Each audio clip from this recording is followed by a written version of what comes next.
કીધું છે કે બ્રહ્મરૂપ ભાળે બ્રહ્માંડમાં દુર્લભ એવા સંત છે. બીજું બધું દેખાય પરંતુ બ્રહ્મરૂપ ભાળવું ને મહાકઠિન છે. અને એ દ્રષ્ટિ જો આપણને આપી હોય તો બીજું કઈ દેખાવું જોઈએ નહીં. જાગીને જોવું તો જગત દિશે નહીં અને ઊંઘમાં અટપટા ભેદ પાસે. ચિત્ત ચૈતન્ય તદ્રુપ વિલાસ બ્રહ્મ લટકા કરે બ્રહ્મ પાસે. પંચ મહાભૂત પરી બ્રહ્મ વિશે પ્રગટ્યા અણુ અણુમાં રહ્યો વળગી.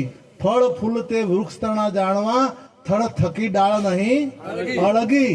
એમ વેદ કહે છે શ્રુતિ સમૃતિ શાખ દે.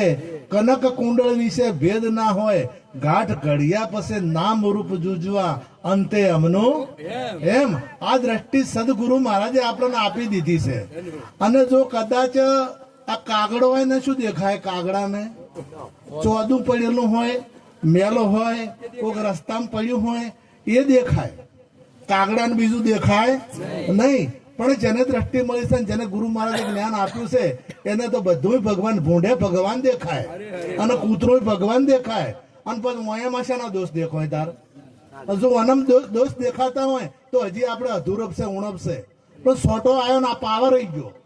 સોટો આવ્યો ને એટલે આપણને પાવર રહી ગયો. પેલા કલાલના ઘરમાં ઉંદર બેઠો હતો ને પેલો પીન ઉભો છો અને આ ચેડથો આવ્યો એટલે સોટો હટી ગયો. સોટો સાચી ગયો અને પછી બે પગ ઊંચા કર્યા. બે પગ ઊંચા કરી અને કે હવે તો ઘરનો ધણી હું, અને પછી તો કે ગામનો ધણીએ હું, અને પછી કે તાલુકાનો જિલ્લાનો એ હું, અને પછી તો કે આખા દેશનો એ હું. ચેડી બિલાડી બેઠી હતી ખબર નથી મને. હા હા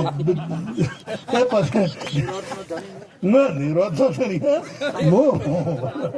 ઘણા એવું થઈ ગયું છે. એ થઈ ગયું ખરેખર.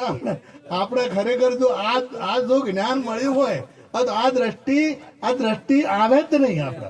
અને આપણી તાકાત જ નથી કોઈ શીખાડવાની. આપણી તાકાત છે? આપણી તાકાત શીખાડવાની એ તો નિરોધ બાપુ મહાપુરુષો કહી ગયા છે. અને જેના જીવનમાં ઉતરી ગયો એ ઉતરી ગયું. જેના જીવનમાં ઉતરી ગયો ઉતરી ગયો. આપણે કહેવાની જરૂરત નથી. મહાપુરુષો જે આપણે દિશા બતાવી છે એ દિશા એ હેડનારા હેડે છે, પકડવા વાળા પકડી જ છે. પણ આપણે તો જ્ઞાન આપ્યું કે તમારે પરમાત્મા સિવાય બીજું કઈ જોવું નહીં.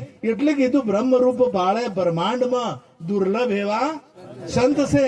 પેલા રામ સ્વામી રામતીર્થ નદી કિનારે બેઠા હતા. જાહેર આ દ્રષ્ટાંત જાહેર જ છે, પરંતુ વાત ચાલે છે એટલે કહું છું કે વ્યાસુ નીકળ્યો નદીમાં કિનારે, નર્મદા કિનારે, અને વ્યાસુ તણાતો હતો નદીમાં.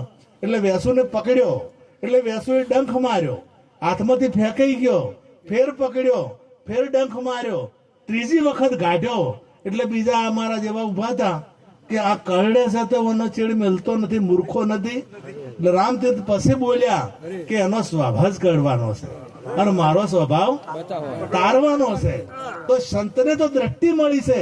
એ તો જેના જે દોષ જોવા હોય ને જોવે. આપણે દોષ જોવાની જરૂરત નથી. એટલે તમામ જગ્યાએ પરમાત્માનું જો સ્વરૂપના દર્શન મહાપુરુષો કહે છે કે આ વિશ્વ પરમાત્માનું સ્વરૂપ છે. આમ નરસિંહ મહેતાએ કીધું, કબીર સાહેબે કીધું કે જાગે જગતના દિશે જેના સંશય ટળ્યા. અને જો પછી આપણે કલર દેખાય